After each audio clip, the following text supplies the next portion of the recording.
Deus tem planos para cumprir em nossas vidas. Essa é a mensagem de toda a Bíblia e é isso mesmo que estamos estudando aqui no Encontro com a Palavra, escrito pelo pastor Dick Woodward e narrado pelo pastor Edson Bruno.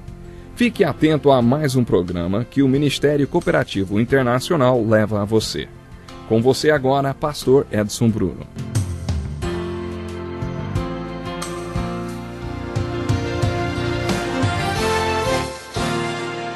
Olá, seja muito bem-vindo a mais um Encontro com a Palavra.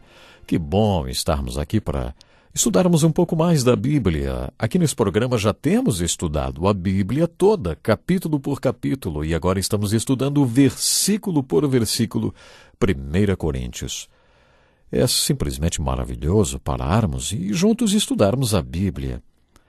Começamos com a primeira carta de Paulo aos Coríntios, há alguns dias, e estamos aprendendo coisas incríveis. Em 1 Coríntios capítulo 3, versículo 5, Paulo fez a seguinte pergunta: afinal de contas, quem é Apolo? Quem é Paulo? Apenas servos por meio dos quais vocês vieram a crer, conforme o ministério que o Senhor atribuiu a cada um. Eu plantei, Apolo regou, mas Deus é quem fez crescer. De modo que nem o que planta, nem o que rega são alguma coisa, mas unicamente Deus, que efetua o crescimento.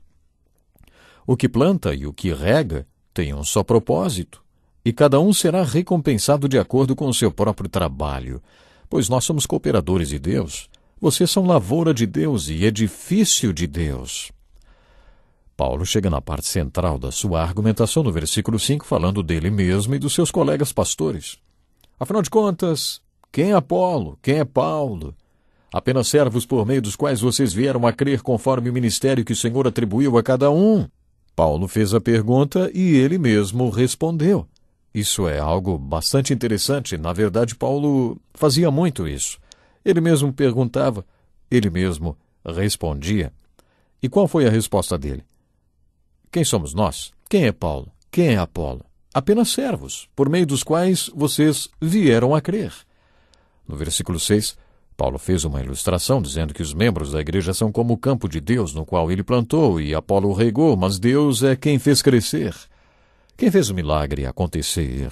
Deus. Então ele disse, nem o que planta, nem o que rega são alguma coisa, mas unicamente Deus que efetua o crescimento. Então, quem é Paulo ou quem é Apolo? São ninguém. Deus é quem está por trás de tudo. Deus é o poder que operou este milagre. No versículo 9, Paulo fez outra ilustração. Pois nós somos cooperadores de Deus. Vocês são lavoura de Deus e edifício de Deus. Agora Paulo disse que os crentes de Corinto eram como um edifício de Deus. Pedro também usou a mesma ilustração ao dizer que somos como pedras vivas sendo utilizadas na construção de uma casa espiritual, para a habitação de Deus, um lugar onde Deus vive. Esta é uma bonita ilustração da Igreja de Jesus Cristo. No versículo 10, Paulo continua a usar esta figura de linguagem, dizendo: conforme a graça de Deus que me foi concedida, eu, como sábio construtor, lancei o alicerce, e outro está construindo sobre ele. Paulo estava falando da Igreja de Corinto como um edifício cujo alicerce ele tinha assentado. Paulo afirmou que ele tinha lançado o fundamento desse edifício espiritual de pedras vivas e que outros tinham edificado sobre ele. Paulo deu uma mensagem para aqueles que estavam construindo sobre o fundamento que ele tinha posto na cidade de Corinto. Talvez fosse um recado para Pedro e Apolo ou para qualquer outra pessoa que estivesse ministrando para a Igreja de Deus em Corinto. Contudo, ele diz, veja cada um como constrói, porque ninguém pode colocar outro alicerce além do que já está posto, que é Jesus Cristo. Cristo é o único fundamento da igreja. Depois disso, Paulo diz, se alguém constrói sobre esse alicerce usando ouro, prata, pedras preciosas, madeira, feno ou palha, sua obra será mostrada, porque o dia, referindo-se ao dia do juízo, atrará a luz, pois será revelada pelo fogo que provará a qualidade da obra de cada um. Se o que alguém construiu permanecer, esse receberá recompensa. Se o que alguém construiu se queimar, esse sofrerá prejuízo. Contudo, será salvo como alguém que escapa através do fogo. A ilustração de Paulo e sua advertência para aqueles que estavam construindo sobre o fundamento que ele tinha lançado começa no versículo 11. Quer dizer, vamos começar pelo versículo 10 que diz assim, conforme a graça de Deus que me foi concedida, eu, como sábio construtor, lancei o alicerce, e outro está construindo sobre ele. Contudo, veja cada um como constrói, porque ninguém pode colocar outro alicerce além do que já está posto, que é Jesus Cristo. Paulo quis dizer, se Cristo está nos seus corações, vocês não podem lançar outro fundamento. O que vocês podem fazer é construir sobre este mesmo fundamento, mas tomem cuidado com a maneira como edificam. Paulo deu um aviso muito sério para aqueles que estavam trabalhando na igreja de Corinto, ao se referir também ao julgamento de Cristo, quando todos crentes serão julgados. As Escrituras falam de 2 julgamentos. Um dos julgamentos é o do trono branco, quando o incrédulo será julgado. Neste julgamento, só haverá condenação daqueles que nunca creram nem tiveram a fé de que Cristo nos comprou para a salvação através de sua morte na cruz. O outro julgamento é chamado nas Escrituras de Bema, ou seja, o do trono de Cristo. Neste não existe condenação, mas avaliação. Qual é o resultado total da sua vida depois de ter aceitado a Cristo? O que você fez para Cristo que vai permanecer para a eternidade? Esta é a questão no julgamento do trono de Cristo. Alguns interpretam este julgamento como o trono Bema, ou seja, o julgamento do trono de Cristo. Mas o que esse texto quer mesmo dizer? O que esse texto tem a dizer para mim? Na verdade, sua mensagem para nós vai um pouco além. Esse texto não está falando muito sobre o crente como indivíduo e o seu julgamento pessoal, apesar de podermos fazer esta aplicação também. A mensagem desse texto é para aqueles que estão construindo e ministrando na vida dos crentes. Ser ministro na primeira igreja de Corinto foi um grande desafio. Edificar uma igreja sobre o fundamento que Paulo havia lançado era um desafio muito grande. O resultado do trabalho missionário de Paulo era Cristo nos corações daqueles crentes de Corinto. Este foi o fundamento. Este foi o único fundamento sobre o qual alguém poderia construir. O desafio desse texto é para aqueles que ministravam. Paulo estava lhes perguntando, o que vocês estão construindo sobre o fundamento que pela graça lancei em sabedoria quando fui enviado para pregar o Evangelho em Corinto? Paulo era um missionário. Ele não queria pregar o Evangelho onde já havia sido pregado. Ele queria pregar o Evangelho onde Cristo nunca tinha sido pregado. Em outras palavras, ele queria lançar os fundamentos do edifício. Mas Paulo acreditava que o cristianismo funcionava como um time esportivo que outros deveriam dar continuidade ao seu ministério. Outros teriam que construir sobre o fundamento que ele tinha lançado quando, como missionário, pregou o Evangelho, resultando na transformação de vidas e em Cristo nos corações daquele povo. Cristo nos corações era o fundamento. E aqueles que seguiram o ministério de Paulo em Corinto estavam construindo sobre este fundamento. Esta era uma responsabilidade e tanto.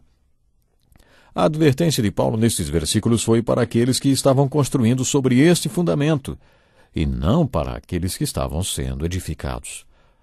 Paulo falou sobre um fogo a queimar este edifício e revelar o trabalho que foi feito. Tudo que for palha, madeira e feno vai se queimar. E o ministro que construiu e investiu na vida dessas pessoas não perderá sua salvação.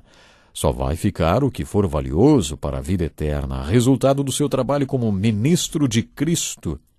Que grande desafio para os ministros e pastores! Os pastores sabem o que sua congregação quer ouvir e também o que ela precisa ouvir.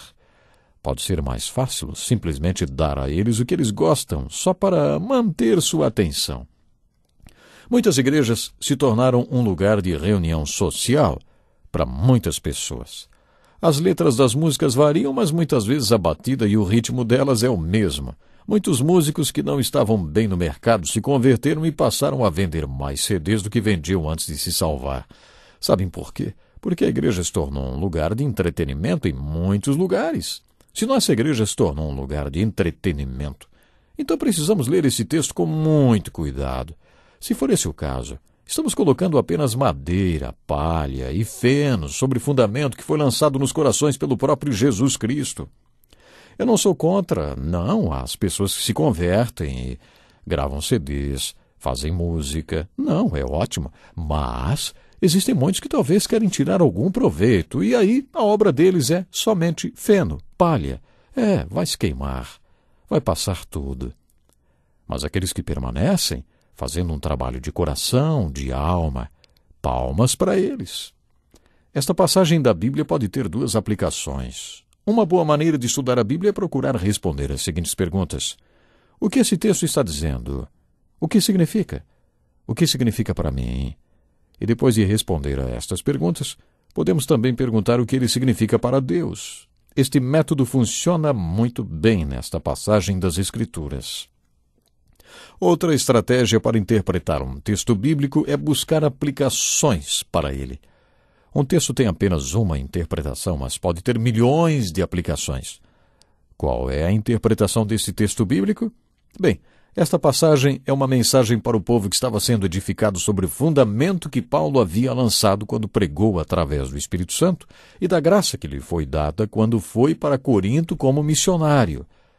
Agora, que aplicação podemos fazer? Podemos tirar uma aplicação pessoal para a nossa vida. Particularmente, acho que a interpretação é uma mensagem e um grande desafio para os ministros. Ao mesmo tempo, cada um de nós pode fazer uma aplicação pessoal desta lição. O que é que tem sido edificado sobre o fundamento de Cristo na minha vida? Ouro, prata e pedras preciosas ou madeira, palha e feno? Não somos salvos pelas obras, por isso, se tudo se queimar quando vier o fogo, não perderemos nossa salvação, seremos salvos como alguém que escapa pelo fogo, conforme o versículo 15. Algumas versões trazem a seguinte interpretação deste versículo: como alguém que é salvo de uma casa que está pegando fogo sem conseguir levar nada dela além do pijama que estava usando. A ideia é esta. Seguindo esta ideia de que somos um edifício, Paulo lança outra verdade nos versículos 16 e 17. Vocês não sabem que são santuário de Deus e que o Espírito de Deus habita em vocês? Se alguém destruir o santuário de Deus, Deus o destruirá, pois o santuário de Deus, que são vocês, é sagrado. Paulo estava dizendo, vocês não perceberam que são um edifício? Um tipo especial de edifício espiritual? E que esse edifício é o templo, onde o Espírito de Deus habita? Bom, quero convidar você para estar comigo no próximo programa. Vamos continuar estudando. Deus lhe abençoe. Até lá. Que lição importantíssima.